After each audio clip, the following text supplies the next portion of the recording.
Hello, everybody. Darryl Kinsey Jr. here. It's Apex Asphalt for today, March 17th, 2026. The World Rally Championship was blessed by the rains down in Africa, as Toto instinctively said. We took to the Kenyan outback. Amzar Snowcross visited Eagle River, Wisconsin for their penultimate race weekend of the season. Freddie B of the Raceless Podcast, Bullpen Bulletin, and the Neutral Zone joins us to talk IndyCar in Arlington. NASCAR got it on in Sin City. Max Verstappen's got a huge announcement for a certain race in a certain car coming up later on this year. Formula One needs a course correct if they want to keep fans happy. We'll talk about that. And life isn't the same without the Repco supercars. So we fill the void between now and the ITM Taupo Super 440 with our first deep dive of the gap by examining Toyota's performance in their first two races of the grid. And of course, we take a look at the calendar to see what next week has in store for us. Christopher Lehman is here with us. Howdy, howdy. We're going to get to all of that after we pay some bills. Sit tight. Be right back after this.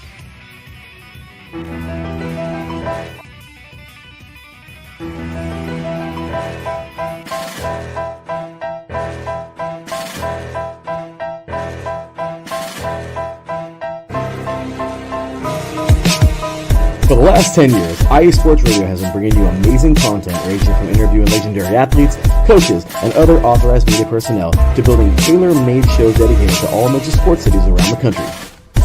Make sure to follow us at IE Sports Radio on X, Instagram, Facebook, TikTok, and YouTube to keep up with the latest in sports and with all of our shows. Also, make sure to check out our daily updated website at iesportsradio.com. At iesportsradio.com, you can see our daily show schedule and check out all of our show pages with personal bios to learn a little bit more about each of our awesome hosts. In addition to our show pages, you can catch the iSports Radio blog, Hall of Fame, Fans of the Month page, and our merchandise shop, including t-shirts, tank tops, caps, long sleeves, hoodies, and more. For now over a decade here at IE Sports Radio, we've continued to be by the fans, for the fans, and we thank you all for your support and for making IE Sports Radio your direct feed for all that is sports.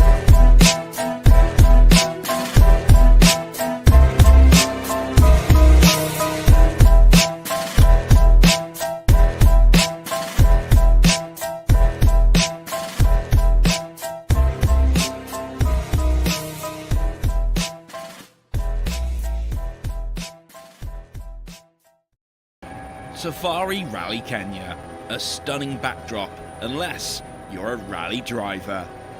Elvin Evans was challenging for the lead before he ripped the rear right off the car. The Welshman forced to pull over and retire from the rally.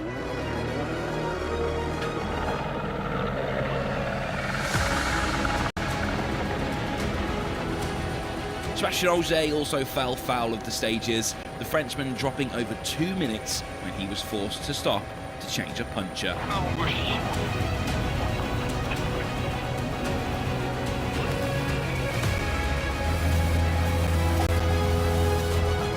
Sami Piari was running in 4th spot when his rear right literally exploded, shredding the bodywork. He was able to continue, but the time loss was huge.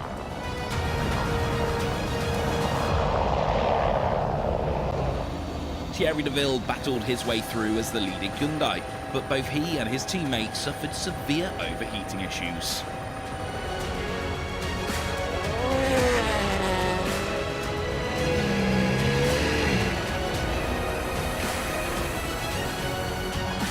Oliver Solberg suffered a double puncture, then ran out of washer fluid, dropping over a minute in the process.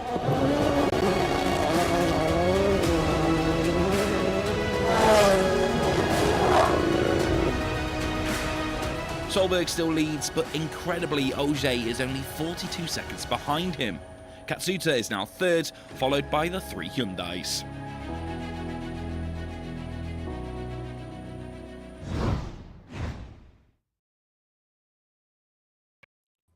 And that is just a taste of the insanity that was the WRC Safari Rally in Kenya over the weekend.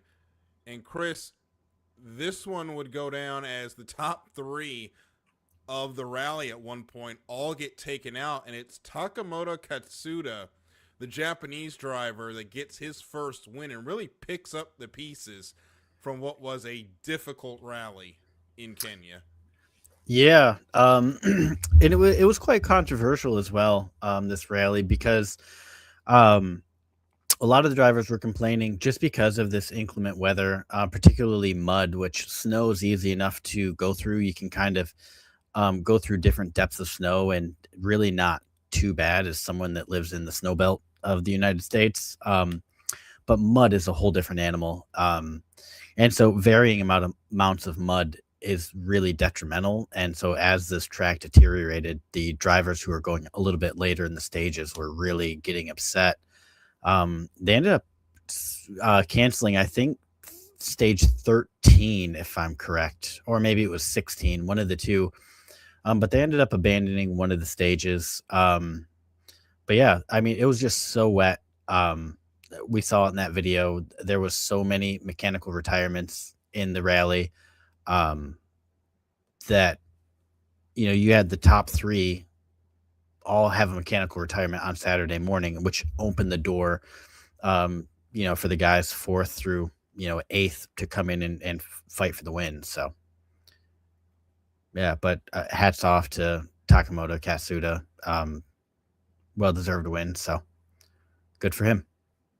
And those are the times where if you are those drivers that usually finish down the order, this was the weekend to try to pounce to get those points that are going to help you in the championship, because you had your top three basically get bounced early due to a variety of issues, as you saw there in that video.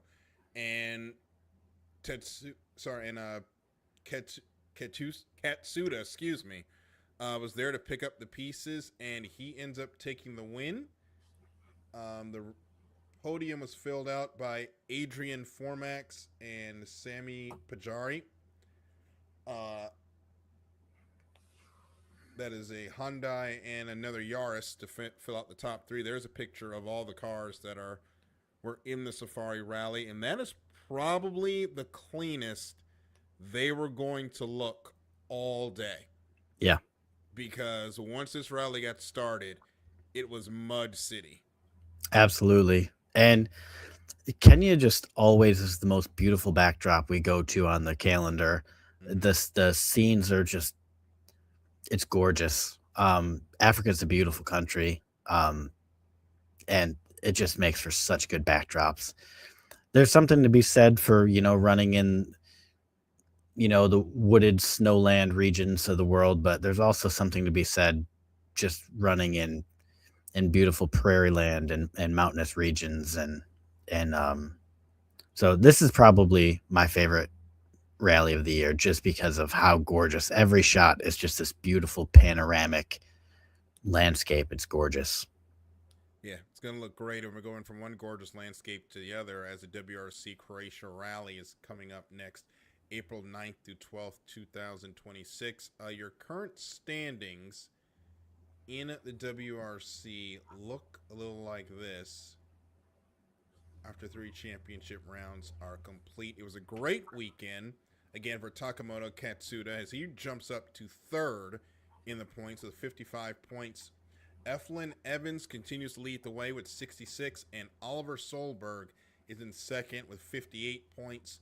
Behind the top 3, it's Adrian Formax with 47, Sami Pajari with 32, and Sebastian Ogier, who you usually would see at the top of the list, did not have a great rally Sweden at all. He's down with 26 points, and Thierry Neuville in 7th. He was one of the drivers that ran into trouble during Kenya. He is 7th. So you got some good guys that are stuck at the back of the WRC 1 pack that you usually wouldn't see down there, but they will be on a charge when we head to Croatia next month. Yeah. Yep. It always kind of stinks that they got these long gaps, but it is what it is. It takes a lot to go back and rebuild these cars, and I'm sure the mechanics really enjoy having that time to get these cars put back together. Yeah, they got a lot of work to do to get these cars repaired after Kenya. Yeah, And they'll be spending a week just cleaning the frames off of these, getting mud out of all those places that it's impossible to get mud out of. yeah, I'm pretty sure these cars will drop a good 15, 20 kilograms once they get all the mud off at least. Yeah, that's on the low end. Yep.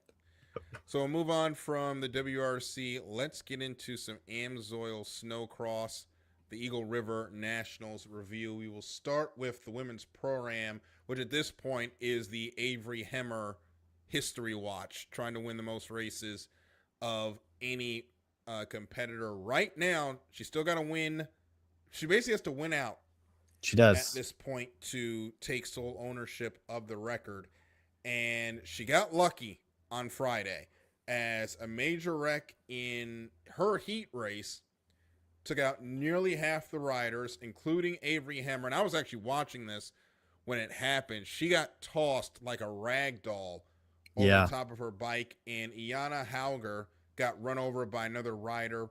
She was injured, and unfortunately, her season is over. Hauger is P3 in the championship standings, but Sega Forcell hitting her stride is probably going to take that P3 away from Hauger when we get to the season finale in Duluth. And that's not how you want to see somebody's championship challenge end. Yeah.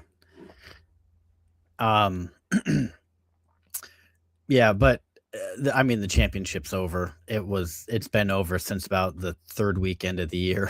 Yeah, realistically. But yeah, no, it really sucks for Iana Hauger. She was P3. She was doing really good this year. Sega Forcell, she's been a force. She's been really hitting her stride probably since Salamanca. So you're talking Salamanca, ERX, and then most recently here at Eagle River. She's been putting together a really good second half of the season, and I'm really looking forward to see what she does next season. We've only got one weekend left, obviously.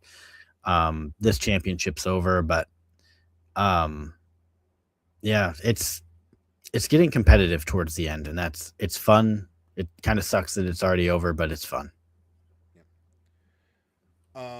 In that Friday final, Avery Hemmer gets the win in 10.5 second gap in a 5-minute final. That is an incredible lead in 5 minutes. Also had bent handlebars from the wreck, but her chase for most wins in a season is still on. Yep. And on Saturday, Ava McCurdy. Oh yeah, go ahead. Wrap up Saturday. Yeah, Ava McCurdy gets the whole shot, but I'll give you one guess who took the win. Avery Hemmer takes the win. That's number 11. Yes. So, go ahead. So I was just I decided I was like, I'm going to go look up the lap times, everybody's best lap times from the weekend.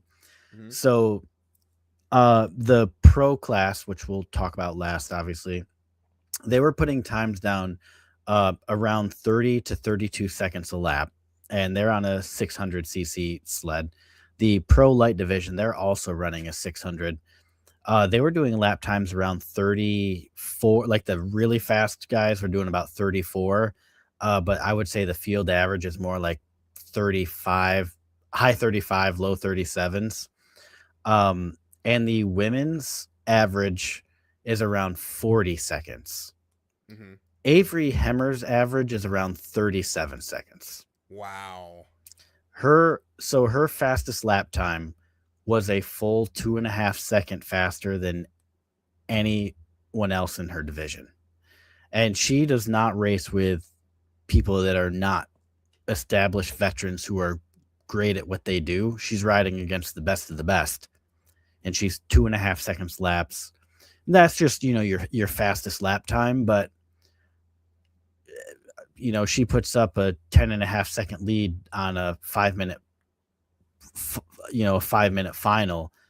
I mean, that's massive. This girl, she's here to stay, and that's really unfortunate for all the competition. She's the real deal, and she's got 11 wins on the season. Current record is 12 wins in a season. Hemmer needs to win 1 in Duluth and needs to sweep the races to get sole ownership of the record.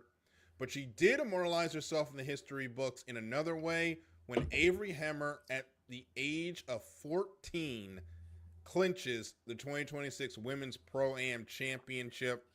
Mathematically, it's clinched. Realistically, it was clinched a long time ago. But congratulations to her on an epic, dominating season. Yeah, it's been great to watch. I'm rooting for her. I hope you get the record this weekend or in 3 weeks. It really sucks we have to wait 3 weeks. But I hope you get the record, smash it. You know, you're 14, you got a lot of racing ahead of you, and you come out in your rookie year, you clinch the championship with 2 races to go. You're on pace for the most dominant record in the season. I mean, what do you do next? Just congratulations. All, I guess. Yeah, I mean, you just go 16 for 16, I guess. But yeah, incredible season, and incredible. So congratulations to her. We'll see if she can break that record in 3 weeks. We'll move on to the Pro Light and Pro categories. A quick review of how their weekends went. On Friday, Cameron Cole took the whole shot and never looked back. Topi Rinkney, excuse me. No, Rinny. Oh, Rinny. There's a K in there. Topi Rinny, the Finn who won last week in his second race in the United States, drove through the field after a less than ideal start. He picks up second. Post-race, Cameron Cole, determined to have launched off a jump under yellow, is penalized back to P4, and that's going to give Kenny Goike his first career Pro Light victory. Heartbreak for Cole, but for Goike, you'll take your first win any way you can get it. Absolutely, you will. Nobody complains when they win. No. Well, I can think of one certain Dutch guy, but we'll talk about him a little bit later. Well, he's got a lot to complain about. Unfortunately, it's not a lot of winning, but yeah, we'll talk about that later on in the show. On Saturday, Evan Christian takes the stud boy hole shot. Of course, though, Cameron Cole picks up the win, sweeps the weekend, and his points lead, that championship might be done and dusted as well as we head into Duluth. Yeah, Cam Cole essentially has to not ride next. I keep saying next weekend, but it's April 3rd. So we want it to be next week. When we go to Spirit Mountain in Duluth, Minnesota on April 3rd, Cameron Cole essentially needs to not get on a sled and and then you gotta I forget who's in second place right now, but he would have to win out. I think there's like 1 point to spare, assuming Cam Cole doesn't race at all. All right, well, someone needs to go and tactically acquire Cam Cole's gear. Or no, 5 points, because you can get 60 points in a weekend, and he's got a 55-point lead. So someone needs to go tactically acquire his sled for a bit, and maybe we'll see put down spike strips a couple miles away from the track. So we'll switch over to the pros now. Creighton Dillon, and this is on Friday. Creighton Dillon had a crazy drive. 7 minutes to go in the final. He was P5, ends up winning the race, and overtakes Jordan LaBelle as the points leader. Then Saturday, Dillon picks up the win, sweeps the weekend, and builds a 19-point gap to LaBelle heading into Duluth. Daniel Benham started the season well, faded mid-season, but over the last couple of weeks, he's been pretty quick as we head into the season decider, April 3rd and 4th at Spirit Mountain in Duluth, Minnesota. At least one of the championships will be close heading into that final weekend. Yeah, no, I'm excited. Jordan LaBelle really needs to get his act together next weekend, though, because he has been kind of slouching the last couple weeks. I mean, basically nowhere to be seen. He's finishing 8th, 9th, 10th. And he started out the season really good. He swept, where were we before Montreal? Or no, he swept Montreal because that's his home track. But I mean, the LaBelle brothers were the talk of the midseason, and then Dillon takes that nasty wreck in in Valcourt in Canada. And he really has been a non-factor since. And then Jordan, I do not know what's happened to Jordan. He has just faded so quickly. And out of that, Creighton Dillon has just been lights out. And Creighton Dillon, he's carrying all the momentum, so I don't see where anything changes. I think that your AMSOIL Championship Snowcross champions this year in the women's Pro-Am, 14-year-old Avery Hemmer. In the Pro Light division, 16-year-old Cam Cole. And in the Pro division, 19-year-old Creighton Dillon. So the youth movement is here in Snowcross. It is absolutely here. So we'll see two of those championships decided in Duluth. And you're right, the youth are climbing onto the sleds and they are taking over in AMSOIL Snowcross. They'll end their season in April. Before we go to break, a quick Monster Energy Supercross / Super Motocross injury update. Michael Moseman was injured practicing for the Birmingham round. Pretty standard injuries: dislocated elbow, broken radius, broken fingers, and a broken hand. He underwent a successful surgery on his radius.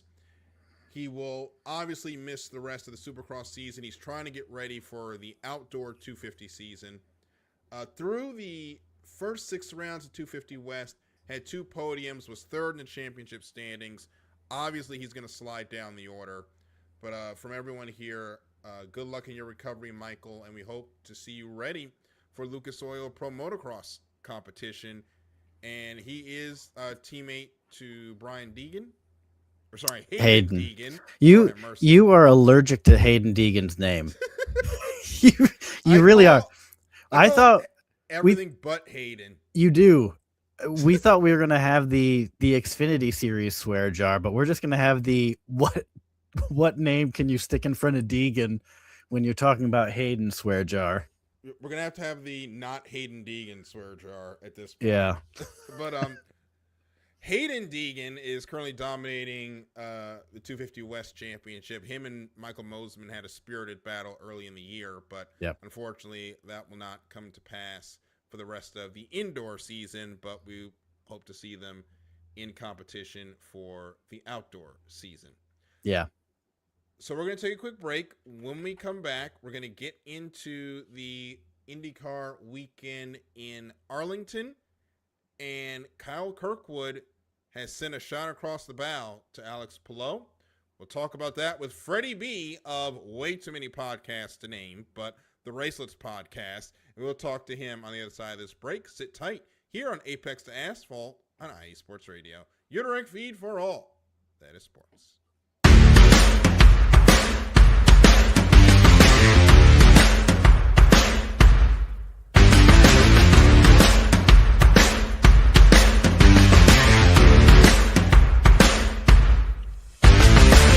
IE Sports Radio fans, this show is brought to you by Planet Jerky Premium Brisket Beef Jerky. Planet Jerky is the official jerky of the 2022 California League champion Lake Elsinore Storm, Single A affiliate of the San Diego Padres. This all brisket jerky has gluten-free options, contains no MSG, no sodium nitrate, is low in sugar, and high in protein. Go to their website at planetjerky.net and follow them on Instagram at Planet Jerky. Planet Jerky, the jerky that's on a whole other planet.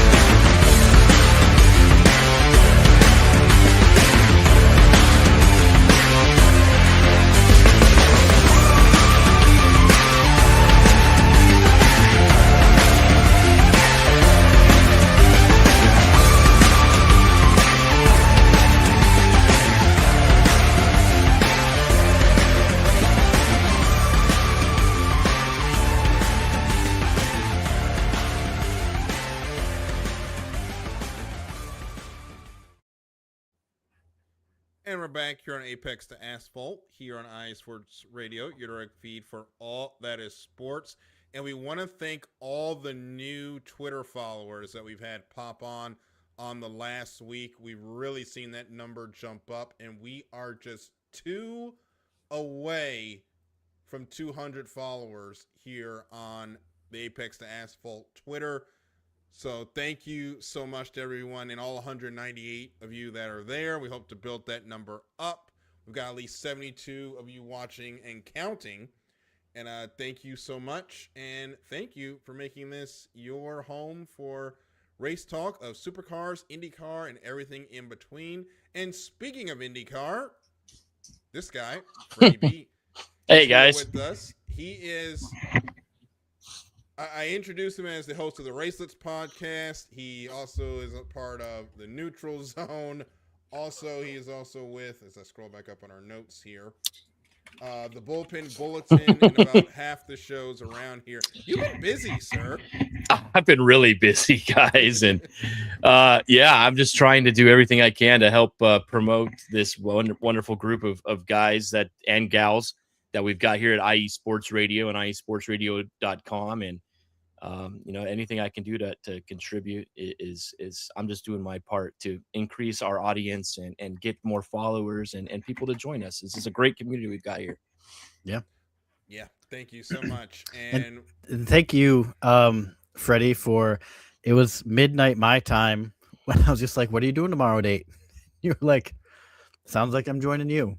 No, I appreciate it. I was kind of bummed out you guys didn't have me on after last week's race, having been there in Phoenix to both the NASCAR and IndyCar doubleheader weekend. But yeah, I'm glad you guys brought me on here today, and I'm looking forward to talking with you. Last week was pretty packed.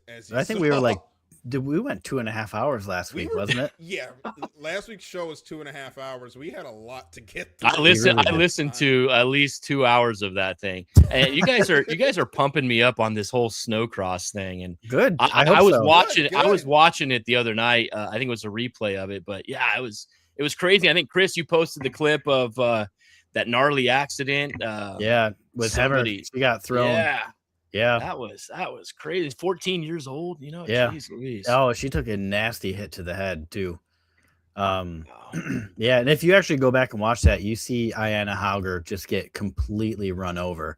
She posted pictures of her helmet on Instagram, and her helmet is all cut up from the ski going over it, and then she got like full run over. No, I had a question. You're talking about all this with snowcross. A lot of it, is it all natural snow, or is it some of it man-made courses, man-made snowpack? It's man-made to the sense that it's shaped. Then, for instance, like up here, like if you watch Salamanca, which is not far from me, that is snow that they don't really like make snow on site. They'll more, if they have to, they're going to, but they'll bring snow in. Usually they'll just truck it in from somewhere, or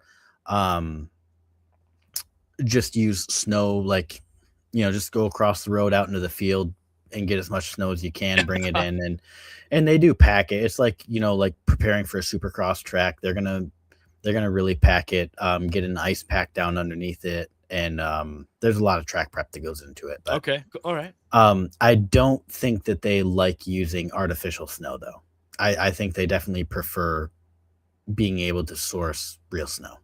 Okay, good to know. Probably feels better on the sleds. It's kind of like artificial turf.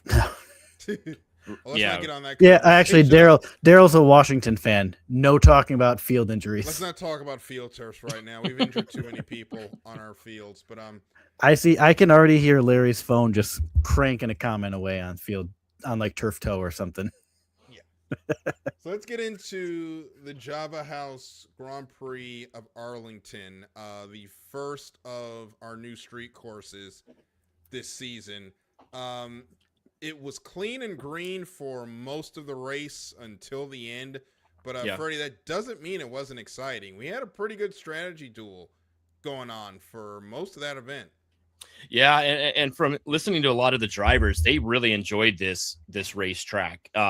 Max speeds of 192 miles an hour down that backstretch, almost 9/10 of a mile long, going down that way. A little bit bumpy, reminded us some of the guys of the track that they had at Nashville, and it really made out for a great race. And IndyCar and Texas, Arlington, and the Dallas Cowboys, Texas Rangers, Jerry Jones, Penske, everybody put this thing together, and it became a spectacle, and it's kind of setting the precedent of what IndyCar, I think, is trying to achieve going forward.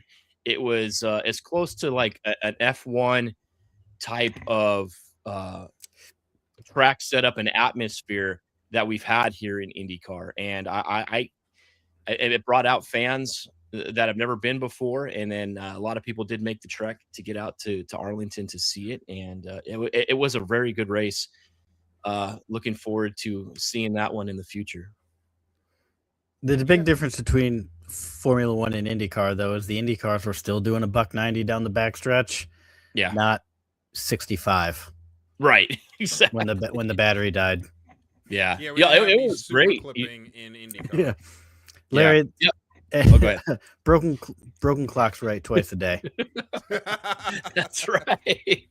Hey, he got to get away from badly negotiating star player contracts to promote an IndyCar race. So he was able to do that. I don't know if he's going to be able to sign his top players going on to the rest of the Hey, I would take badly negotiated star player contracts over badly negotiated not star player contracts, because that's what the Bengals do. They artificially inflate their contracts to make it look like we have less money so they can pocket it.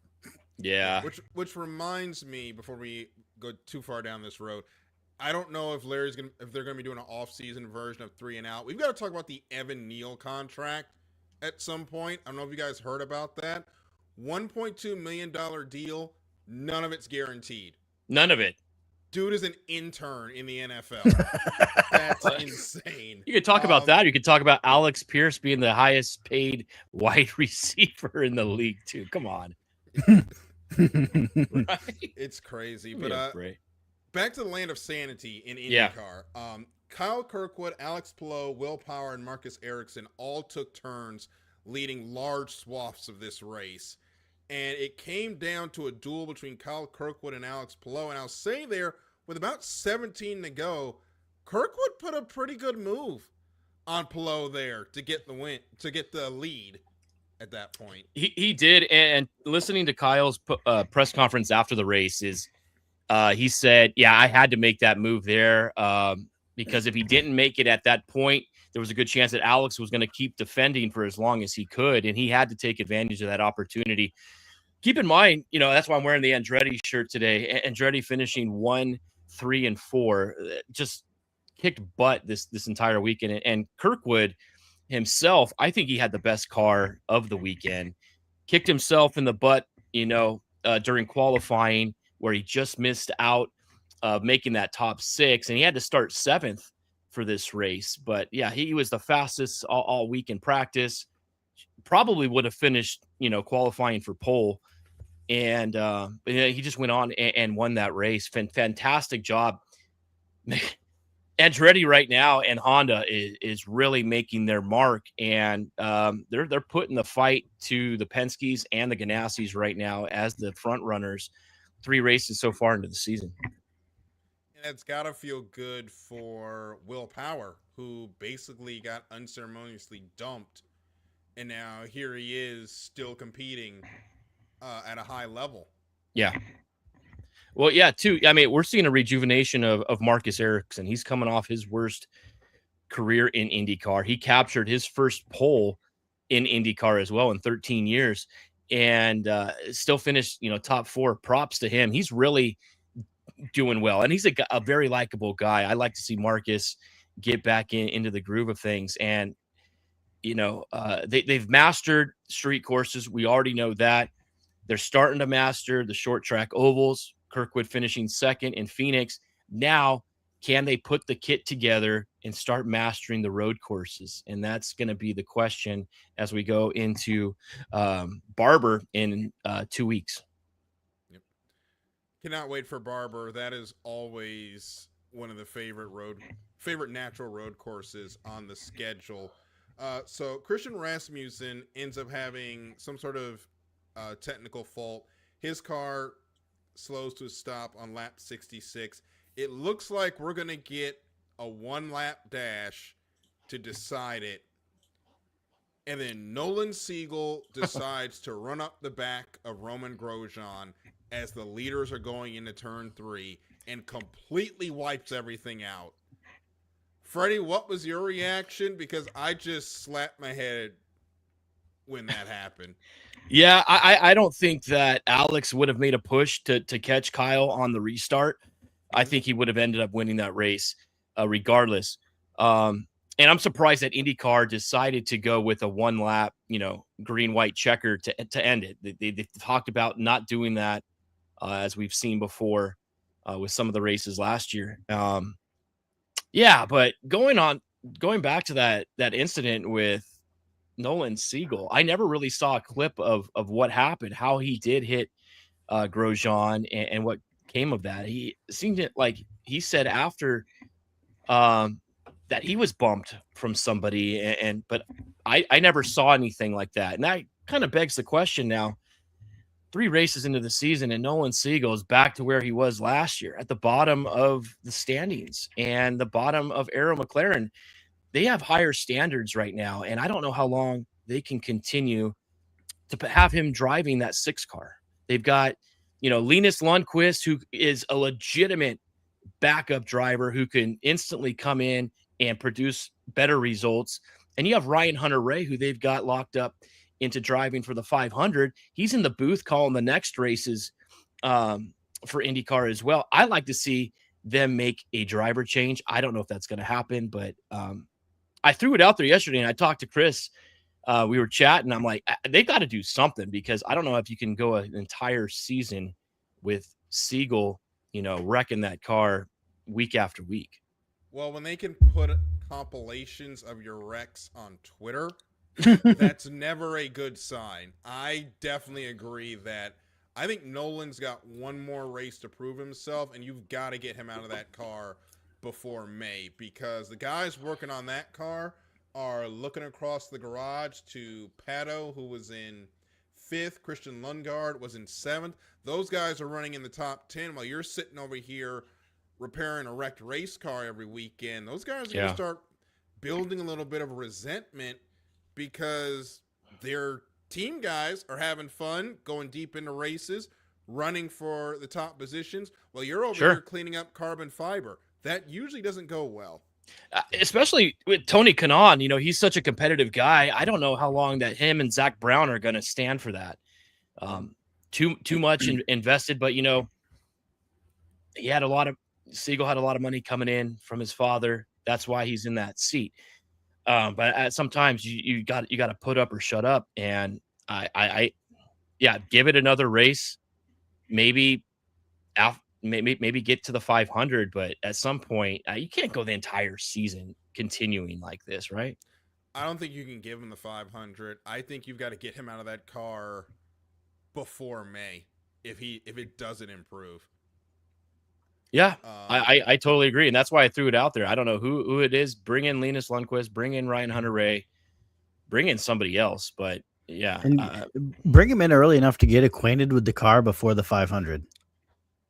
Yeah, right, exactly. You want some chemistry built up, some comfortability with the car, and you're going to want to do that, at least a couple races before. Yeah. Yeah, you're going to want to get them in at least for the Sancio Grand Prix at the road, when we go to the road course configuration, which that's a question we can talk about when we get to May about the need for this race going forward.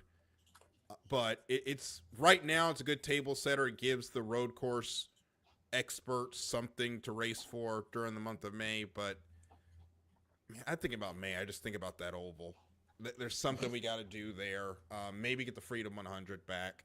But I know Roger Penske doesn't want to do the Freedom 100 there anymore because it's just really dangerous in the NXT cars. Oh, yeah. Yeah.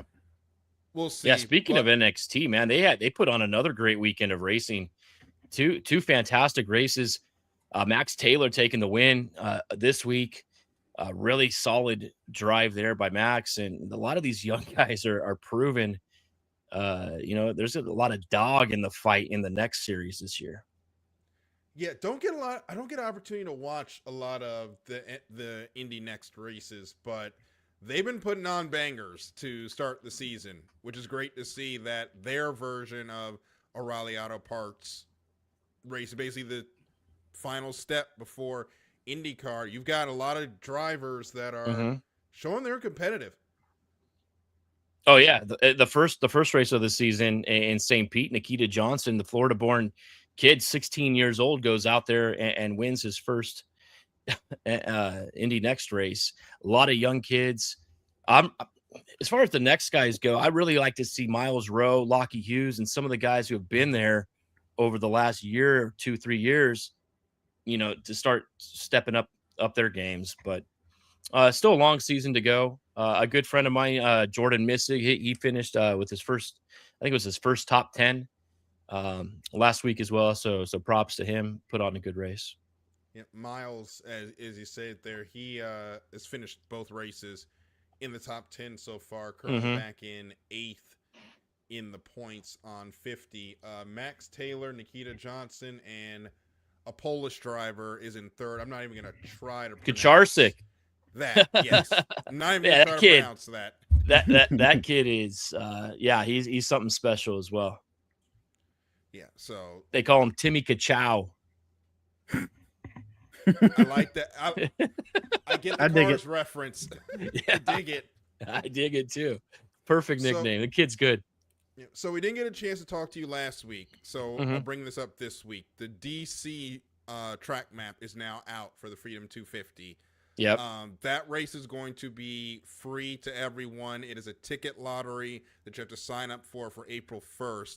The reason it's free is because federal law prohibits you from selling tickets for events at federal parkland, including the area around the Smithsonian and the National Mall where this is going to be held. So, okay, it's a IndyCar race for free. That's kind of awesome. It's in your backyard, Darryl. You can't say you can't afford to go now.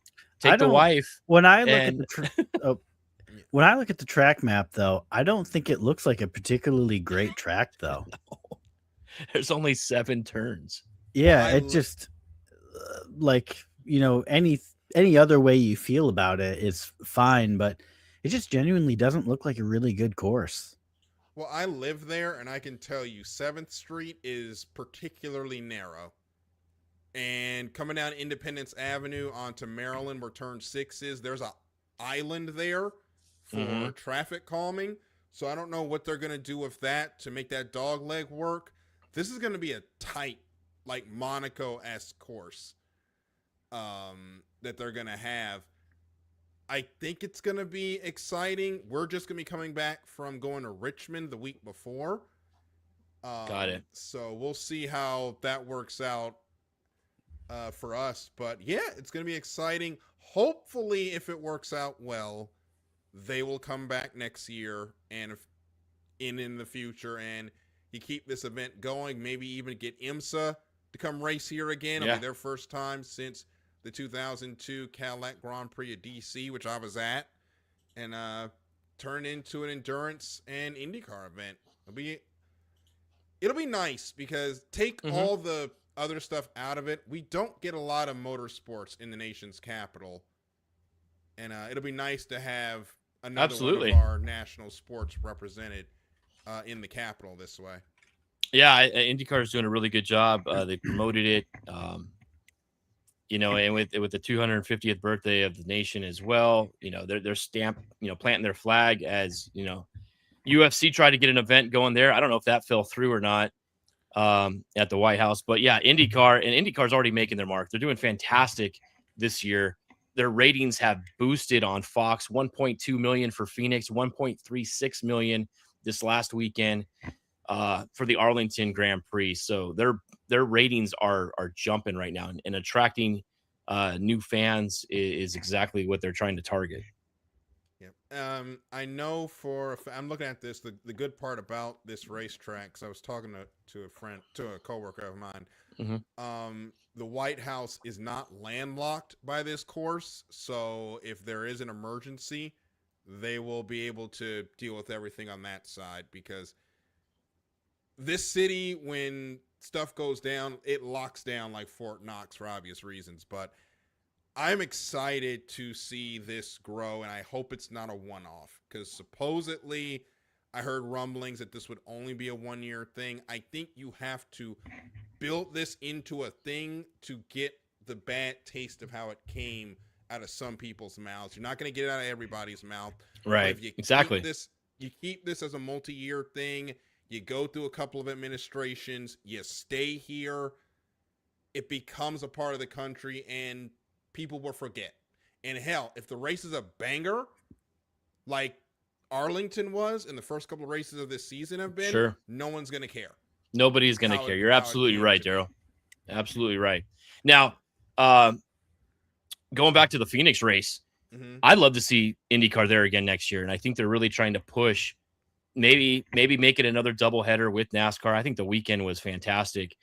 They should lock Phoenix up for a multi-year deal, because the racing, nobody knew exactly how it was going to be, but it turned out to be one of the best races we've seen in a long time in a short track oval.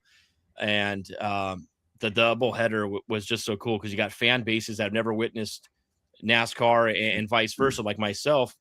And then, NASCAR fans never seen IndyCar. I'd like to have it under the lights, like on the Saturday evening. I think that would be perfect. Yes.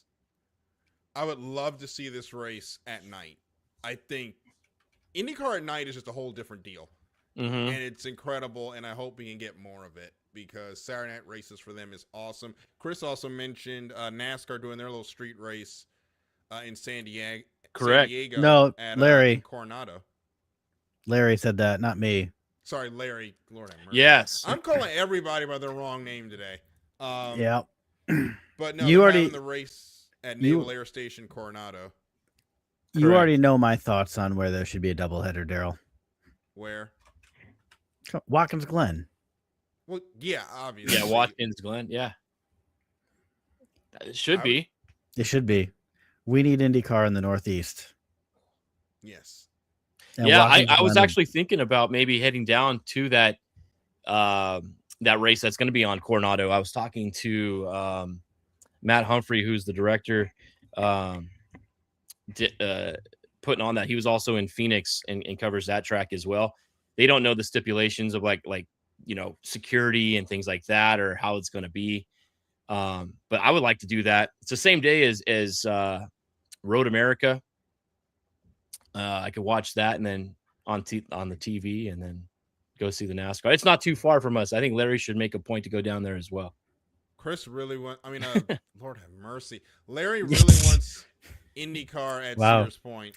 You know what, Darryl, you can call me anything as long as it's not late for dinner, all right? Low-key millionaire. Yeah, all right. Thanks, Larry. I appreciate it, man. I make minimum wage and work less than 30 hours a week. Look, I'm trying to get a wedding put together for June 13th, so excuse my mind being all over the place. Yeah. We just had a meeting on that today. We are getting close to it. I hope Miriam's not letting you anywhere near that seating chart if this is how you're treating people's names. Please don't put me on the seating chart, because we've got two people we really need to keep away from each other. Oh, those are always fun. Yeah, I got to keep my biological parents separate, because that didn't end well, and I do not want to put them at the same table. Just give one of them the wrong date. I'll see about that. Anyway, so other news in IndyCar, of course, the Indy 500 driver announcements have started. They've been dropping like flies today. Yeah. Rahal Letterman Lanigan Racing announces Takuma Sato will be back in the number 75. Yep. Meyer Shank Racing has announced Elio Castroneves will run its third entry. He's looking to break the log jam of 4 to become the only driver to win 5 Indy 500s. And Connor Daly, of course, will be running with Dreyer and Reinbold Racing. Some exciting announcements so far, but the main question is, are we going to have enough drivers for bumping to occur? We're missing Prema right now, and I don't know if Prema's going to show up at this point. So that is a tough one. I don't know if I don't know what's going on with Prema. I haven't heard anything, to be honest with you. I did hear another name though of Colton Herta possibly racing the 500 as well. So Andretti could have their 4th entry with Colton Herta coming back over. So that gives us 20. So we got 25 normal drivers. That gives us 29. 29, and then Ryan Hunter-Reay, obviously, that's 30. That's 30. Maybe Catherine Legg is going to put another shot in there. She's good for a lap or two in the race. That's 31. I don't know what McLaren's plan is for another car. We got to find about 4 or 5 more. McLaren's got Ryan Hunter-Reay driving. He's their 4th. Okay. But Cusick can have another car in it. Jack Harvey, that's another guy. There's your 31st driver. Jack Harvey's going to be in it again. Yes. So Open Wheel World has, this is from November. They have 30 currently on their order of drivers who might show up. Luis Foster, Ed Carpenter. Okay, so there's 32. At it. Oh. Got Jack Harvey, Connor Daly, Christian Rasmussen. So we're close. We just got to find a couple more to get to bump day. Yeah. So I don't know. I mean, they could. Could Penske bring in a 4th car? I don't know about that. I don't know. That would be kind of interesting.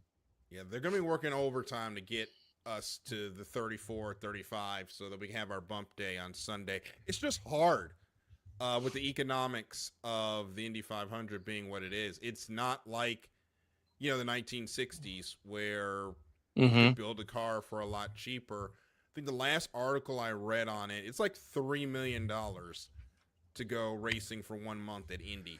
That is tough for one race. It consumes the entire month. That's all the teams are invested in, in all their time there. Speaking of the qualifying, I wanted to go back real quick and ask your opinion of the Fast 6 last week at Arlington when each car got one individual time lap. Do you like IndyCar going back to that route? I like that. It reminds me of the Boost Mobile pole shootout in supercars, or even in Formula E, because Formula E, they do their top 6-esque shootout the same way, where it's clear track, one guy, one lap, no excuses. I think that is something they should continue to do going forward when we get into that Fast 6. I think it was fun. Just a little shake up here and there. It can make things more fun. And if the race ended up being a dud, we'd fall back on, at least the qualifying format was interesting, but you happen to have an interesting qualifying format with a pretty good race, and it just makes it that much more better. Now, after the second street race too, I think the teams are starting to feel a little comfortable with how they're going to allocate their 2 sets of alternate tires. I think it was a lot better this time. St. Pete, there was a lot of unknowns. We saw some of the teams with 2 or 3 stops this last weekend, and I think they're starting to do that again. I don't think it goes into Barber. I think they go back to the standard 2 sets of hards and 1 set of alternates. But I think again at Long Beach that they'll go with 2 stints under the softs, and that's a track that can tear up your tires as well. So this is going to be a fun. I think IndyCar needed a break. We've had 3 great weeks to start the season, and they got a little break, and then we go right back into Barber's road course. Yep. So I have Barber, Long Beach, and then we'll head into Indianapolis for the first race of May, which will be the Sonoso Grand Prix, and then the Indy 500. Freddie, before we let you go, Sure. Kyle Kirkwood currently leading the championship. Alex Palou, 26 back. Who do you think's got the edge right now? Well, right now, Kyle Kirkwood's been fantastic. A 4th place finish and then a 2nd place and winner last week. Alex, he could have done great things in Phoenix if he wasn't caught up with that accident with VK. I think those 2 guys, and don't forget Pato O'Ward. He's yet to podium, but he's got 2 5th place and a 4th place finish this year. He's sitting 3rd in the standings. Pato's still within striking distance. He's going to be consistent all year long. I think it's going to really come down to those three in the fight for the championship. And Kyle Kirkwood, if he can continue, he's going to put a little heat on Alex in that number 10 car. But I don't have any doubts that Pelot will be there at the end. Pelot's washed. He should just retire. It's over. No, he's just so good. And it's so good. And it's nice to see a change. We've had 3 different drivers winning races this year. You know, Alex last year won 5 of the first 6, and he was killing the field. We've seen Penske, Ganassi, and Andretti all winning races already. I think next up, we might see an Aero car win at Barber. Pato's been good there in the past. Scotty McLaughlin has been very good there in the past as well. So it may be another Penske race. I'm excited to see what happens, but it's not going to be a runaway like it was last year. That's for sure. It's going to be, I think it's going to come down to the final race. We're all going to be happy about that because we didn't have anything to talk about for IndyCar for 2 months. Exactly. Without Alex won the championship. Freddie, thank you so much for joining us again. Of course. Tell everybody all the different places they can find you. It'd be faster for him to list every podcast on the internet that he's not in. Oh, you guys are just too much here. No, I just go to at Freddie B Sports at this time any night, and I'll be to whatever podcast he's on. We'll be going live in 24 hours on the Neutral Zone tomorrow with Adam Karnick talking hockey and the NHL heating up. But yes, you could follow me, Freddie B _sports on Twitter, X, Instagram, all those good platforms. And then the Raceless IndyCar podcast is what me and my daughter do. We talk IndyCar racing. We'll be putting out a show probably later this week as well. We're on YouTube, Spotify, all the social media platforms as well. But yes, I talk baseball. The Bullpen Bulletin was on there last night with Mike Pratt. We'll be talking baseball. We've got hockey, and then joining you guys. Thank you so much for having me on. It's great talking motorsports. Yeah, it's good having you. And thank you for agreeing to this a little over 12 hours ago. You know what? You could have told me 30 minutes prior, and I would have been on here for you guys. And Chris and Darryl, you guys are doing a fantastic job on Twitter X. The constant posts you're doing, I love seeing that, and I'm trying to get as many retweets out as I can for you guys. We're all a family here. We got to grow this together. So keep up the great work, you guys. Thank you. Thank you so much, man. Have a good one. You are. Thank you. Bye-bye. See ya. So we're going to continue on and go into our NASCAR coverage of the day. We'll start with the NASCAR O'Reilly Auto Parts Series. We don't have to put a coin in the Xfinity jar today. The Luna at Las Vegas. Kyle Larson picks up the win with Chase Briscoe, Sheldon Creed, Justin Allgaier, and Sammy Smith rounding out the top 5 there. The NOAP Series will be in action on Saturday, March 21st for the Sport Clips Haircuts 200 at Darlington Raceway. And in the Cup Series, the Pennzoil 400 presented by Jiffy Lube at Las Vegas. It was a emotional win for Denny Hamlin. He picks up his 61st career win, and this was the first race win since the unfortunate passing of his father, Dennis, in December, which was a rough December for NASCAR in general, between Dennis passing away and what happened with Greg Biffle and then losing Michael Annett. It was not a dry eye in the house for the Hamlin family, but Chris, it was great to see Denny pull out a race that really ping-ponged between Toyota having the upper hand and then Chevy with Hendrick Motorsports having the upper hand, and then JGR picked it up at the end.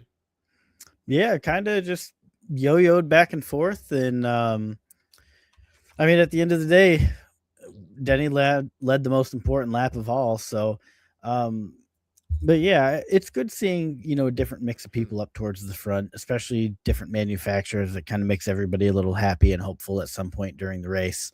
And so it's always nice to see a little parity like that. But yeah, I mean, mega win for Denny. After everything that happened, just really happy for him and his family and his friends. And it's been a great year for for Denny as a whole, if you consider what 2311's doing. So it's, just hats off to him. I'm happy that it's happening for him. And, I was never the biggest Denny fan for the longest time until his podcast with Darryl Jr. And then I kind of got to see who he actually was. And he's won me over as at least a casual. So just really happy for him. So the other reaction from that race, Daniel Suarez and Ross Chastain, not sure what happened with those two. They were racing for 17th at the end. They jumped out the car, got into a scuffle. Suarez looked like he wanted to take it out back of the dumpsters and settle it, but Suarez has been driving angry towards his former teammates, which kind of tells me him leaving Trackhouse was not as cordial as we thought it was. Yeah, I mean, it couldn't have come as a surprise to him, though. At the end of the day, I mean, we all knew it was coming months in advance, and so, yeah. I mean, I'm surprised he's making it so apparent. To be, I guess, is the best way to phrase it. He's not hiding his feelings at all, and while that's a good way to be in general, I don't think that's the best way to be every week on the racetrack. No, but apparently Daniel Suarez's wife even jumped in with some tweets. This is pretty ugly stuff, but it is also exciting because it looks like there's a rivalry there between Suarez and Trackhouse. Maybe that'll help him pick up the pace, as it hasn't been the best year for him at Spire so far. Yeah, we'll see. But yeah, it's just getting so ugly. Just kind of everything going down. So I hope it gets resolved soon. Whether it's, I don't necessarily advocate for violence, but sometimes someone's just got to get their ass whooped to quiet down. So somebody just get it done. And let's just be done with it and move on. At some point, you got to have the fight and see what happens. Yeah. As I heard on a Jim Cornette podcast. So eventually, y'all just going to have this fight and see what happens. Yep. Just meet up at the Home Depot parking lot after 11 and just settle it.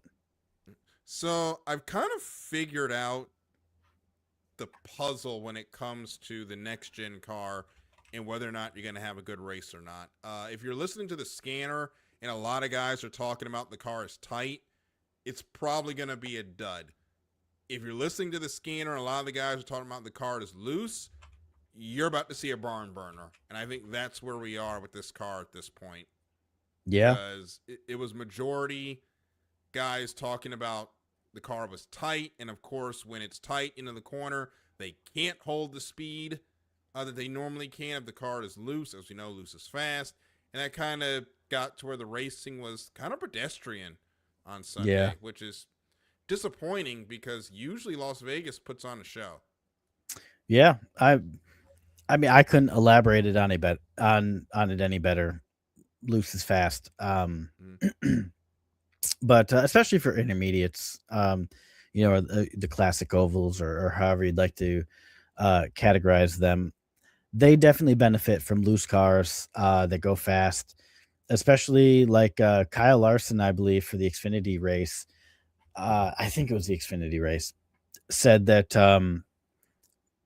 when he was looking out his rearview mirror, he saw it must have been Chase Briscoe and Sheldon Creed running the high line, and he went up and tried it, and he said it was too sketchy, and he abandoned it after one lap. And it's just interesting when it's not. We don't really get follow the leader outside of draft tracks, but when you do have multiple grooves or multiple lines working, it just makes the race so much more exciting, especially when there is a little parity. You can't necessarily come in and slide job them because they carry too much momentum. A lot goes into making a good race, and I think Las Vegas is one of those tracks that typically will put on a good race for you. Particularly since they banked the track, it's put on much better racing. I know the first couple of years of the next-gen car was really good. And unfortunately, this was just a dud, and it kind of happens. Yep. Every race is not going to be the best, but we will come back here during the chase, and we'll see how things roll in the summer/fall. Heading into Darlington, who's hot right now? 2311 Racing, both cars in the top two of the championship. Right now, who's not? RCR, particularly Kyle Busch, near the bottom of the point standings. Yep. Not looking good for Kyle. Yeah. You wonder what's going on over there. There's a lot of talk, especially when you get an older driver. You're talking Jimmy, Kevin Harvick, those type of guys. When they get older, they stop winning as much and having the success. And I wouldn't be surprised to see Kyle Busch call it a year at the end of the season and just focus on having fun with Brexton, kind of like Kevin's doing with Keelan right now. He's obviously a first ballot Hall of Famer, no question about that. The winningest driver in NASCAR history. Whether you want to put an asterisk on that for Xfinity or no apps, put that in the jar. Trucks, that type of deal, put your asterisks there. It doesn't matter. He's got 200 plus, NASCAR wins. The guy doesn't have to race anymore. So at this point, I would not be surprised to see him call it a day and go focus on Brexton and just go have fun, race what you want to race. I think he enjoyed, he's done the Rolex 24. I think he really had a lot of fun doing that. So go do the Max Verstappen route, just retire and go run endurance races and enjoy life. Not on the road 38 weeks a year. And on the other side of things, Alex Bowman might be joining him at this point. Unfortunately, Chris, he's out another 3 weeks.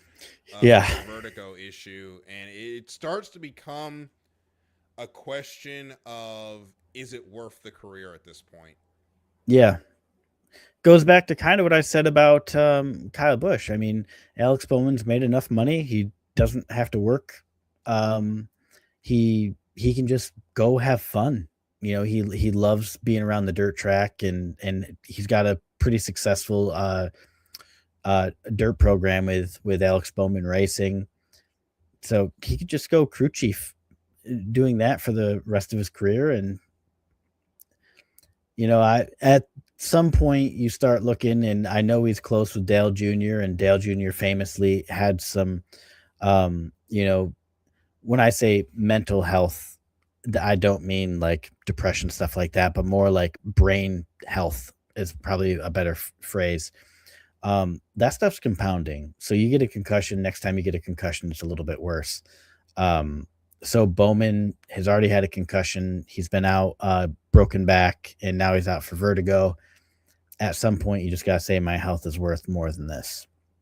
And Bowman's my favorite driver. I don't know who I would root for if he retired, but I hope he does whatever's best for his health. So we wish our very best to Alex Bowman and his future endeavors, whether he comes back to NASCAR or not.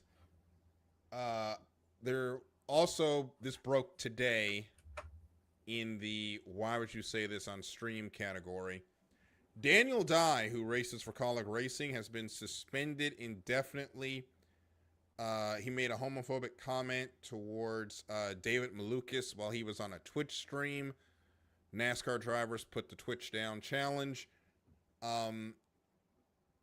It's equally distressing when you realize that Dye's family has the charity Race to End Suicide that sponsored Daniel Dye's car for a long time. Because his family owns it. Comments like that. Yeah, his family owns it. So it's kind of virtue signaling at this point. Yeah, I don't know what they're going to do about that. Also, of course, when you start doing something negative, people start digging into the books, and that'll all come out in due course. But it's unfortunate that we are still dealing with this in 2026, and we'll just leave it at that.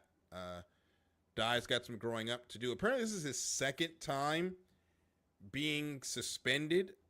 In ARCA, he got a 2022 suspension after he got felony assault charges for punching a classmate in the groin. Oh. Jenna Fryer reported that a couple hours ago. He was reinstated when those charges were downgraded to misdemeanors, but not a good sign for Daniel Dye, who had a ready-made path back to Cup, or to Cup, rather, and squander it, making one dumb decision. Yeah, I mean, how often do we see, it's 2026. We talked about this in 2020 with Kyle Larson.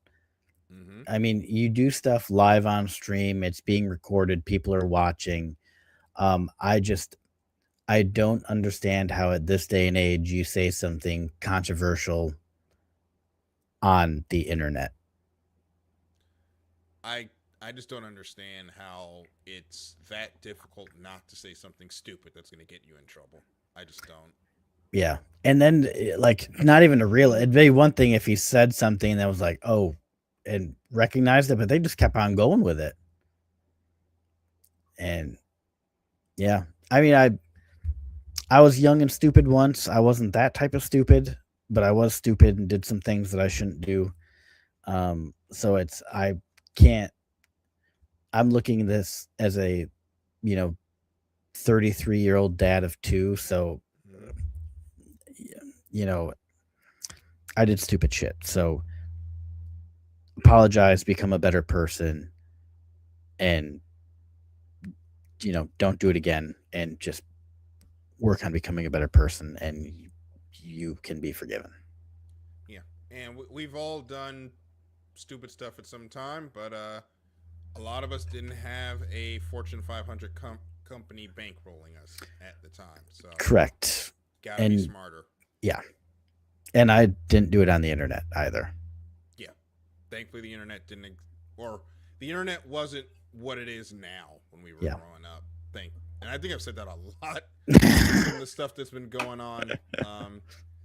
So we're going to take a quick break. When we come back, there's a special announcement with Max Verstappen, and we'll get into the Formula One Grand Prix of China. And later, we got some Ripco Supercars news to tide you over until Taupo.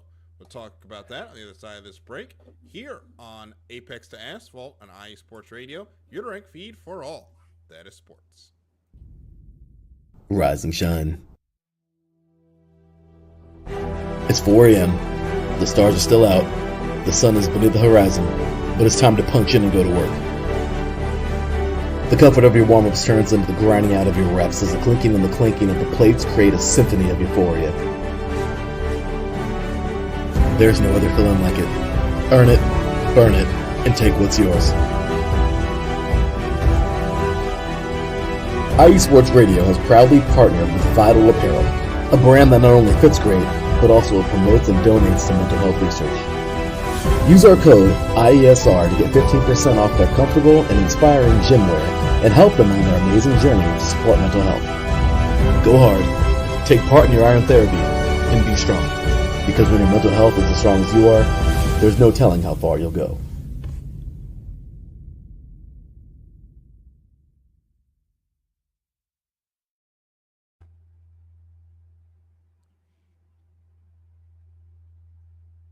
You ready? Do you have everything? Copy. Just one more thing. See you in a bit.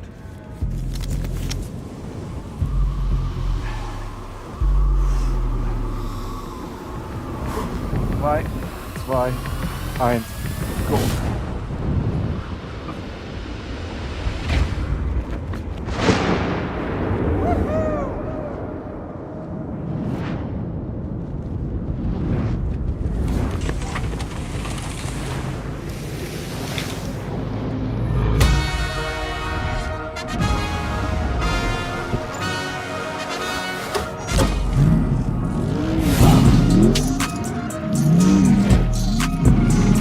The car is ready. See you at the 24 hours of Nürburgring.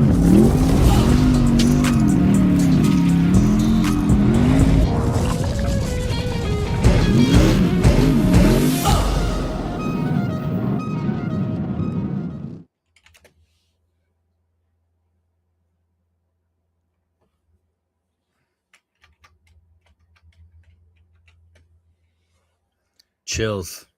Yes, it is finally happening. Max Verstappen is in a GT3 car at the 24 Hours of Nürburgring, as this has been rumored for years, waited for weeks, and now Max Verstappen is getting behind the wheel of a real-life Mercedes-AMG GT3 for the 24 Hours of Nürburgring, taking place in mid-May. There is the shot of that beautiful GT3 that will contest the race. And, of course, Red Bull had to announce it in its over-the-top Red Bull way. And it just looks so cool. And it was kind of tame by Red Bull standards, the announcement, but it's exciting. I guess by Red Bull standards, this would be over the top, blows the marketing budget out of the water for anybody else. But Red Bull is obviously famously a marketing company that sells energy drinks on the side. Yes. But yeah, that car is beautiful. Absolutely beautiful. I'm so excited to see this thing on the track when Max takes on the NLS2 this weekend, which you can watch on YouTube. But yeah, as a Max Verstappen fan, this the race this weekend, the NLS2, which is basically like a short 6-hour stint to get drivers ready for the 24-hour that takes place in May. Mm-hmm. So this is one of two chances that Max Verstappen fans get to see a victory this year for our driver. So very much looking forward to seeing this. And just that car, man, that does a lot for me. So you can watch those races on YouTube. It'll be and actually last year Max actually won his class. Yes, in the NLS competition. He did. Yeah, so I think like 7 or something. Yeah, so I have a chance to double up. He was driving a Porsche at that point. They detuned it because it was his first time. Then they turned up the wick for the actual race, and he flew. Which, to be honest, it's a Formula One all-time great against a bunch of GT3 drivers. You expect him to do that well, but he's having a lot of fun, and he's going to need the palate cleanser after what has been a rough start to the Formula One season, which we'll get into in just a little bit as we start our Formula One conversation for the evening. We do, and we kind of hinted to this last week, we do have some schedule changes to go over. There will be no Middle Eastern swing after Japan this year due to the ongoing war in the Middle East in Iran. The Bahrain and Saudi Arabian Grand Prix will not be contested this season. There's just no place to put them in the rest of the schedule with how compact it is now. Formula One will now take a 4-week break after Japan. They will basically have a spring break now, and they will go racing back in Miami the weekend of May 1st through 3rd. I did have a little hope when they did their announcement, because the way that everybody reported it in the first couple hours was that said that they said it was something like Bahrain and Saudi Arabia will not take place in April. Mm-hmm. So I was kind of like, wait a second. They didn't say canceled. They said they won't take place in April, which, I mean, everybody read between the lines on that one, but I was just like, kind of one of those deals where you're like, maybe there's a chance, you know, very slim one, but maybe. It turns out there wasn't. It's unfortunate. Hopefully this will get dealt with and we can get back to business as usual, because the WEC already moved their season opening race in Bahrain to the end of the season. They also had their Qatar round has been moved to the back end of the season, and the MotoGP that was supposed to run in Qatar, they've also moved their race to November as well. Hopefully this will all be over and we can get back to racing and we won't have to talk about it anymore. Yeah. Formula One's having its own little dramas as well, because following the Australian Grand Prix, select negative reactions to the new rules package started disappearing off of F1's official pages, which changed the conversation from the much maligned rules package to censorship. It's not a discussion you want when you want to be on the receiving end of. So, as a former PR professional and journalist myself, let the haters have their conversation and move on with your day. Change the rules if you need to. Don't do this.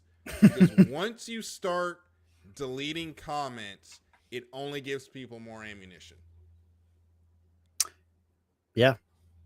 I'm not a PR professional. I can't give them advice, but it sounds like common sense to me. Yeah. Taylor Swift once said, a hater's going to hate. We're going to go on. All right. It's been a great night, Darryl. I'm going to leave before you fire me. Let's keep that one to Taylor. So, but anyway, Formula One also, and I saw some of this weekend as well. The live data during broadcast, also a little bit of manipulation. The rounds that made the rounds in social media of Mercedes doing 325 kilometers down the straight in Shanghai, and then with full brakes on the end. Although every other metric changed and the speed did not. We also didn't have any onboard shots on the big screen of them going down the backstretch. They were all in the small box because they were doing 60 miles an hour. Yeah. I think they dropped down to like 95 kilometers an hour. It was pretty slow down the back straightaway. You wouldn't know from the onboard data because they manipulated it, but it was slow. However, they could not manipulate or censor Max Verstappen, who's always good for a quote. During the run-up to the Chinese Grand Prix, Max was asked if using the simulator is more important now than the past, to which he replied, and I quote, "I found a cheaper solution. I swapped the simulator for my Nintendo Switch, and I'm practicing with Mario Kart, actually." It was a response in nod to Charles Leclerc, who joked over the team radio during an early race battle with George Russell that this is like the mushroom in Mario Kart. Yeah. Which was absolutely hilarious and spawned memes during the weekend. Yeah, and that Charles Leclerc kind of quip comes from Australia. And so Max kind of in the press briefings on Thursday popped out with that, and then we'll talk about it in a couple minutes here. But the teams had a lot of fun with Mario Kart this past week, and F1 content creators as well. Everybody has been using Mario, which is bold considering that the two biggest sticklers for copyright laws on the planet happen to be number one, the FIA, number two, Nintendo. So that's a really bold strategy, and I've seen a lot of takedowns, but also a lot that they're letting fly. So we're doing our best to stay above board here. That's why we don't show, anything we don't have written permission to use from the content owner. So like the Red Bull WRC stuff, we are accredited with those organizations, so we can show you that type of stuff. But Formula One is something that I don't know that we'll ever get, despite my best efforts. Maybe one day. Yeah. My supercars is still pending too. Yeah. I just conversed with them today, or yesterday. Today's Tuesday, yeah. So yesterday, and it's still just like, oh, everybody's traveling. They love writing the team's traveling. It's their favorite thing to write. Yeah. I'm just like, where the hell are they traveling to? Taupo's 3 weeks away. Yeah, where are they? Where are they going? You've had 2 races this season. Why are you already on a month break? Yeah. And get me some credentials, damn it. Right, and I got to apply for mine, which I got an off day on Friday. I'll be able to sit down and crank those out. But let's go ahead and get into the weekend that was in China. Typically, we don't discuss practice, but Ferrari debuted the Macarena wing, as they're calling it.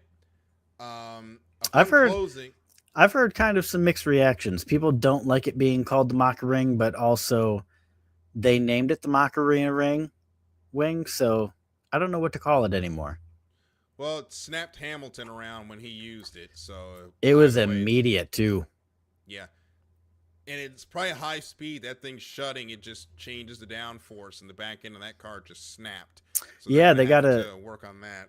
Yeah, so what they got to do is they got to load it. So they got to close it, a fraction of a second earlier to let it snap into place, and then the air's got to. Oop!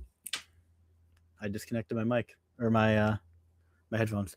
That air has just got to come in and punch it and drop that car down. And so, if you watch the video of Lewis, he hits the wing and is kind of going into. It looks like he's kind of coming around and slowing down for the corner, and he just didn't have enough load on that wing yet, and it just swung him right around.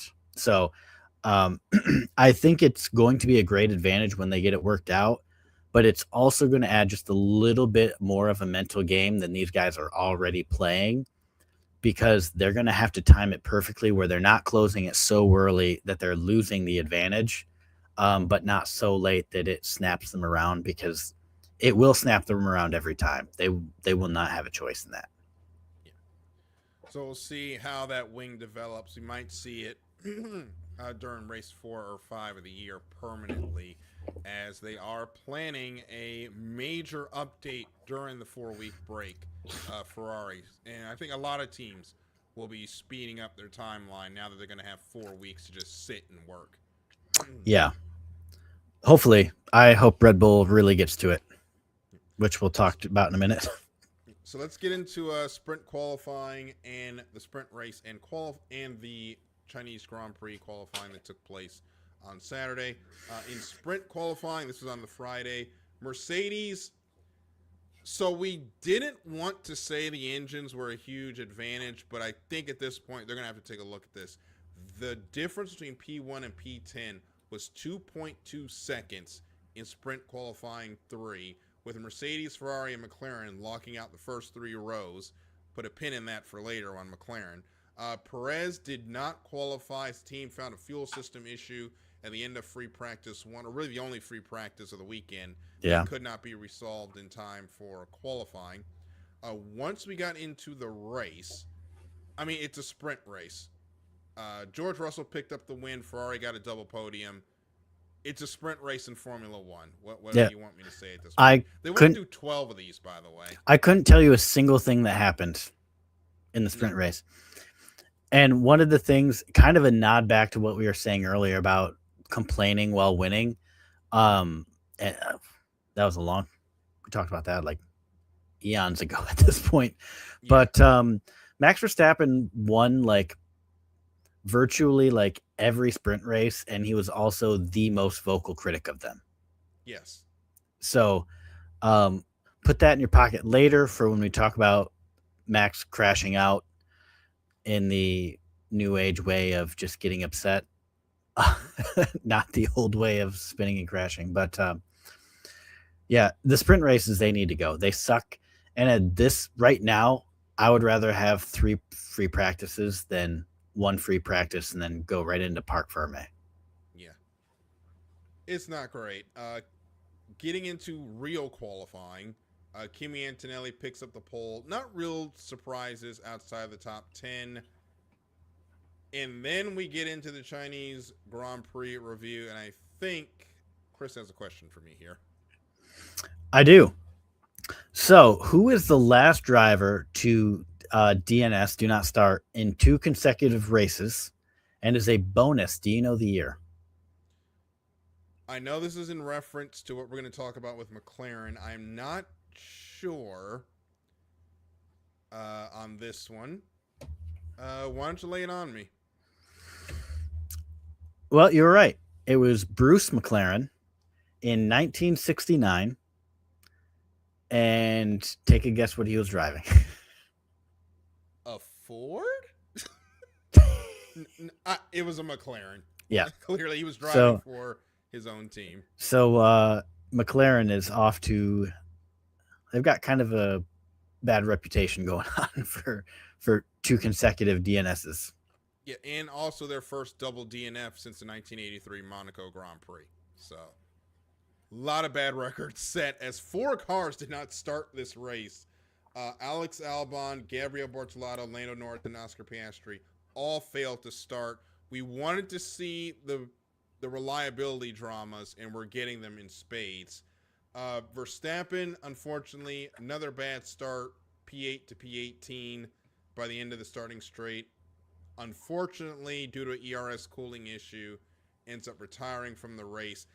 This was, however, all the complaints we had about Australia, throw them out for Shanghai, because the midfield especially was in another world where Haas and Alpine at one point, it was 4 cars under a blanket going at it. Verstappen jumped in to make it 5.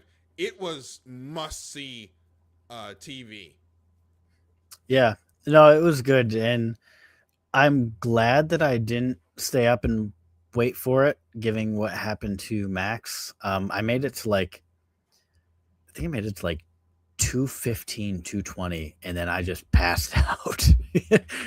And so I was really bummed about that, but looking back on it now, I'm just bummed I didn't call it a night at 10. And but no, it was good. I think you take away a lot of the complaints, and I think it probably in large part because Australia is just this you're wide open a lot of the time in Australia. Whereas that's not necessarily the case here. You obviously have, one really long stretch, but it gets a little bit more tight and technical in places. And so I think that made the racing a little bit better. And at some point, I would love to do a deep dive. It can't be tonight because I think we're going to have to push the Toyota to next week at this point for supercars. But we are running up against it. We're not going over 2 hours again. No, so we'll skip. We'll do Toyota next week, which is a bummer, but whatever. But talk about Ferrari and how they're accomplishing. How I think they're going to be the team to beat when we get into some of these more tight technical courses because of that smaller turbo. Yeah, no, I think Shanghai was better, and I think it's just going to be track specific for a little while. Yeah, if they can get their engine power up, Ferrari is going to be the team to beat because that car is already the fastest in the corners. And the worst thing for the entire field, Lewis Hamilton has his mojo back. That's not good for anybody. No. Ollie Behrman, though, drove to P5, currently sitting 5th in the point standings. And Haas is looking like the team that's going to be best of the rest this year. They really have a good package for the midfield right now. Yeah, no, they really do. They've been the class of the midfield, and I would argue that they've probably overtaken Red Bull. I think Red Bull, you're probably looking at more like 5th, 6th fastest on the grid after Haas and Pierre Gasly. I wouldn't necessarily say Alpine as a whole, but Pierre. Yeah, I just hats off to Haas. They said that they were working on the 2026 cars for the last 4 years, and it's paying off. I just wish Gunter was here to celebrate. Yeah, I wish Gunter was here to see the team finally getting back to where it should be, which is consistently battling in the points, and hopefully they can take a step to maybe putting a Haas on the top step of the podium. I think the United States fan base would go crazy for that. I think they would. I know I would. Yeah. Podium for the Chinese Grand Prix. Kimi Antonelli picks up the first of what we expect to be many wins in Formula One. Mercedes has had their eye on him for a while. They skipped F3 completely with him, put him in F2. He ran there well. When Lewis Hamilton left, Toto did not have any concerns. They put Kimi into that car immediately, and it's borne fruit with the top 3. With not just top 3, a win in a second time out. Yeah, I think it's great. I do think he's going to win a lot. I don't want to say I predicted he would win, but I kind of thought I had a feeling that he'd get the win. I do think Kimi's a really good driver. And I do think he's got many wins coming in his career. Yeah, I definitely can see him picking up a win or in a World Drivers or more wins, of course, in a World Drivers Championship at some point. It's going to be interesting though. Mercedes is probably going to find themselves. George Russell finishes second in this race. Lewis Hamilton finishes third to fill out the podium. Peter Bonington is up there to receive the constructor's trophy. It might as well have been a Mercedes 1, 2, 3 when you really think about it up there on the podium. Yeah. And then you get the photo of Lewis, Bono, and Kimi together. Fair play to George Russell on that to step out. Yeah. But, Mercedes, they're gonna have a conversation. They're gonna have to have conversations soon-ish to not have what happened with McLaren at the end of the season start happening to them, where they try to. When McLaren tried to keep it even and almost fumbled the Drivers' Championship again. We're 2 races in. I think you got to wait till the summer break before you make that determination. Yes. Unless someone pulls ahead and then you don't have to do it, which would be ideal. The drivers will probably sell it amongst themselves. Right now, Mercedes has the advantage, but if that Ferrari heats up or going into Miami, this upgrade package, all of a sudden closes that half a second gap, gonna have some conversations at that point. Yeah, and up next we're going to talk about a team who is maybe 1 or 2 upgrades away from contending with Mercedes. Maybe that would be Red Bull, who right now their Ford engines are living up to the found on road dead moniker that a lot of Americans give Ford. Unfortunately, as all 4 of their cars have had some sort of engine drama in the first 2 races. Pierre Wache stated the Red Bull is currently struggling with weight. There was a VIP that was able to snag a picture of the weight station and was able to confirm that the car is apparently 20 kilograms overweight. Chris, that's 7/10 a lap. Yeah, that's 60-some pounds overweight. And yeah, that, depending on how you do your math, that's about 7/10 a lap. And to put that in perspective, we're going to look at Red Bull's gap to Mercedes. In Australia, Red Bull qualified 0.785 seconds behind Mercedes. Mm-hmm. And in race pace, they were 0.53 seconds per lap slower. So if Red Bull was in weight, they would have challenged for the pole and the win. China was terrible. They were 1.7 seconds behind Mercedes in sprint qualifying and 1 second slower in the qualifying for the Chinese GP. And in the sprint race, Verstappen had a deficit of 0.6 seconds per lap behind Russell. So again, if that car was within the weight parameters, probably contending for a win. And then Red Bull was roughly 0.8 to 1 second slower than Mercedes and Ferrari in race pace. So you're still talking about, finishing P4 or something, P4, P5, somewhere in that range. So for us Red Bull fans, this is a sign of hope. If they can shed some weight off this thing, that maybe we can get a little bit more competitive. And that's all I have to say about that. Well, you guys get the weight off, and hopefully the engines become more reliable. You're going to be in a good spot. The team that is not in a good spot right now is Aston Martin. I don't know if you saw some of the onboards of I did. Just how badly that car is shaking itself apart. Oh my gosh, terrible. It was so bad at one point, Fernando Alonso took his hands off the wheel. Yeah.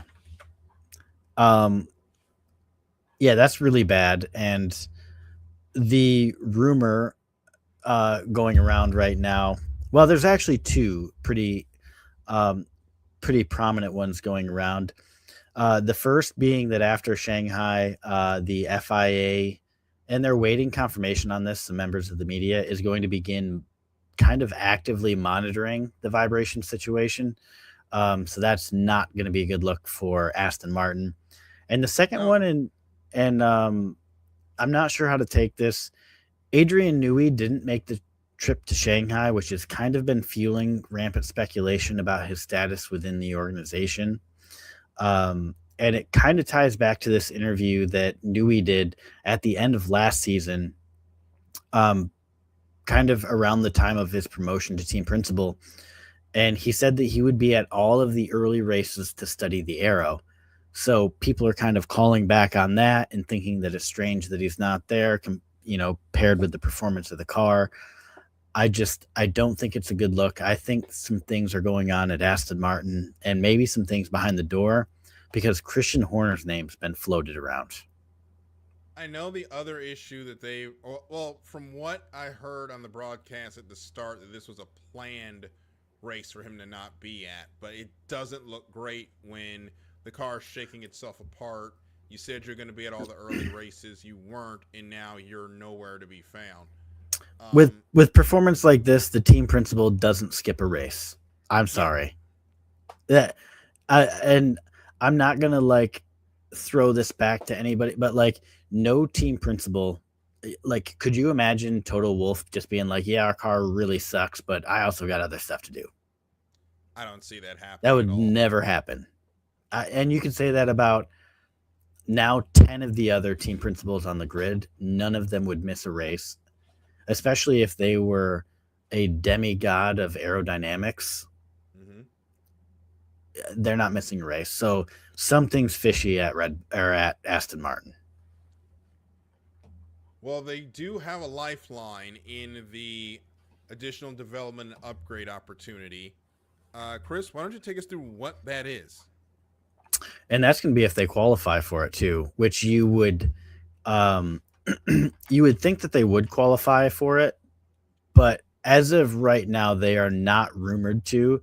The two teams that are rumored to, it's engine manufacturers. So it would be Audi and Ferrari are at least early on going to be the only two that qualify for it. So the ADUO, or the Additional Development and Upgrade Opportunity, is new for 2026. And that is designed to prevent a large performance gap between engine manufacturers. So what happened in the turbo hybrid era? Yeah, so it's to create performance parity between the teams, just to make sure that nobody's got too much of an engine advantage. Mercedes. So how it works, or at least how it was going to work before the cancellation of Bahrain and Saudi Arabia, which right now it's to be determined how this is going to get worked out, but it was going to be broken up into 3 sections: races 1 to 6, 7 to 12, and then 13 to 18. And if the eligibility would be that if your engine is more than 2% behind benchmark, you may be granted extra dyno hours, a cost cap flexibility, or the chance to re-homologate parts. So how Ford and Red Bull aren't in here is really surprising. No one's talking about them. People are only talking about Ferrari and Audi. But so it sounds like they're going to try to, they don't want to back off of the races 1 to 6. So now instead of the 6th race of this season being the cutoff, it would actually move to what would be the 8th race of the season. Which personally I think is a mistake. I think they should have did like the first 3 races as your first section and just made it 4 or something. But yeah, so if you have any more interest, the acronym is ADUO, Additional Development and Upgrade Opportunity.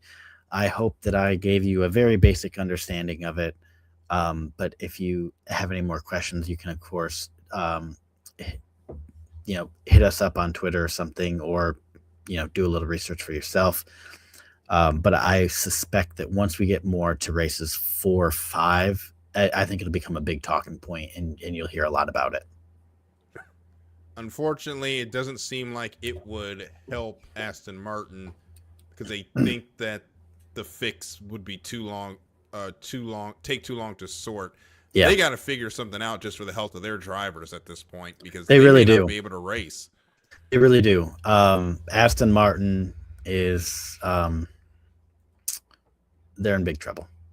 Yeah.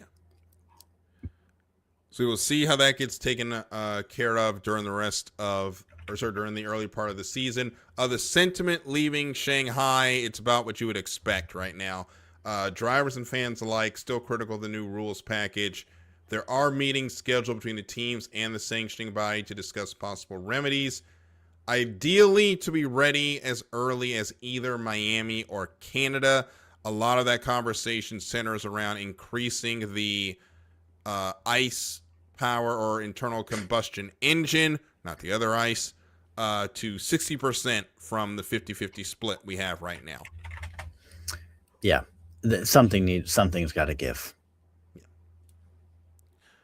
So the next time we will be out is the Japanese Grand Prix on March 29th.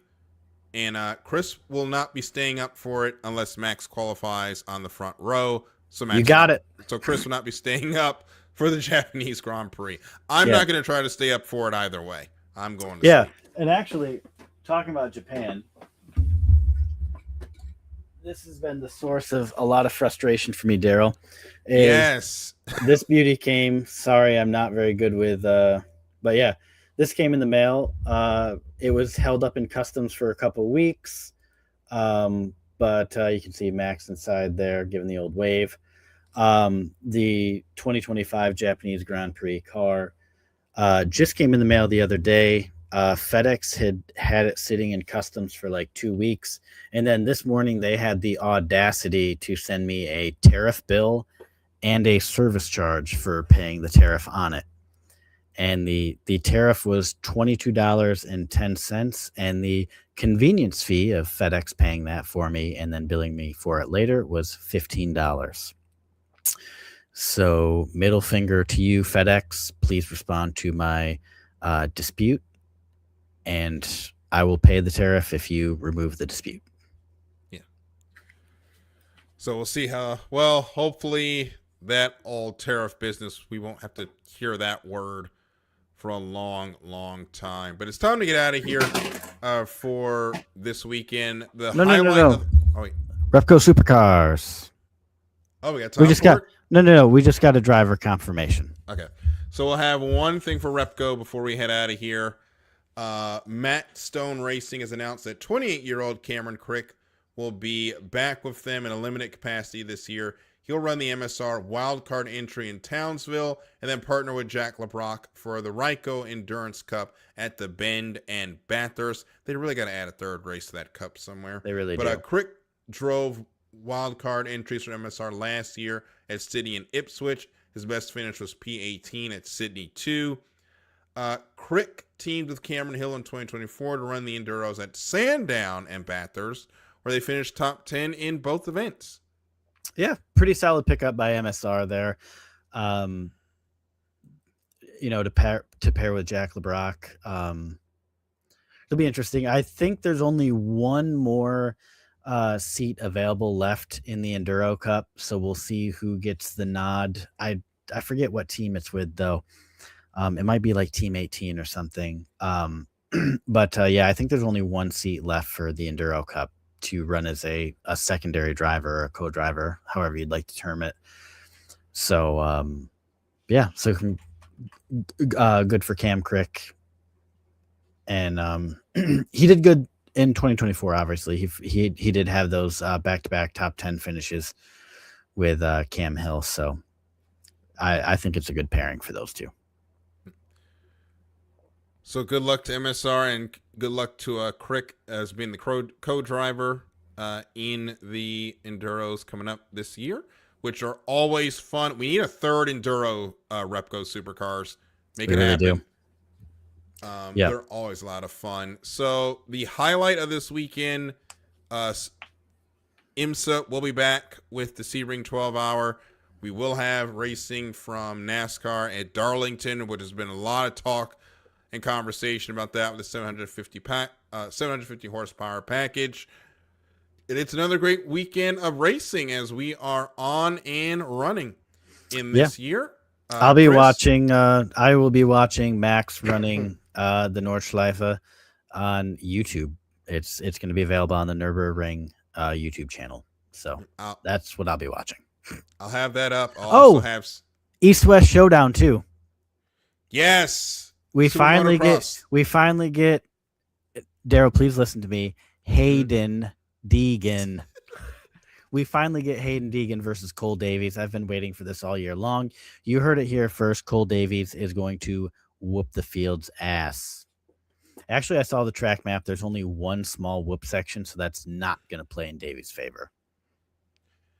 It's going to be a lot of fun seeing if somebody can take down Hayden Deegan. I'm going to have that on as soon as the Sebring 12-hour ends, or probably find another screen and put it up as well. I need more. This is another weekend where you need more screens. It is. I got 2 TVs down here. Actually, I should hang the second one and just run it. 2 TVs, 1 PlayStation, though, so I don't know how I'd run the other TV. We'll figure it out, but it's going to be a great racing weekend. Thank you for the 166 folks that are on tonight watching. Thank you so much. Thank you so much. Keep it locked to our Twitter, too. We've gotten really active on there the past week or so. It's been a lot of fun conversing with everybody who I've, commented back and forth with. It's been a lot of fun. And so thank you to everybody that follows us. If you don't follow us yet, please give us a follow. Just 2 guys that like motorsports, having fun, chatting people up on X and stuff, and it's a really good time. So we're about to head out of here for this episode of Apex to Asphalt. We will talk to you guys next week. Chris, tell people what they need to do. Don't miss any of the racing this week, for one. Yes. But there's something really important you got to do before then, Darryl. And that is before you crawl into bed tonight, all 166 of you, don't forget to brush those teeth. Have a good one, and we will see you guys next time on Apex to Asphalt. For Chris, I'm Darryl. Thank you so much for listening. We'll see you guys next week. Have a good one.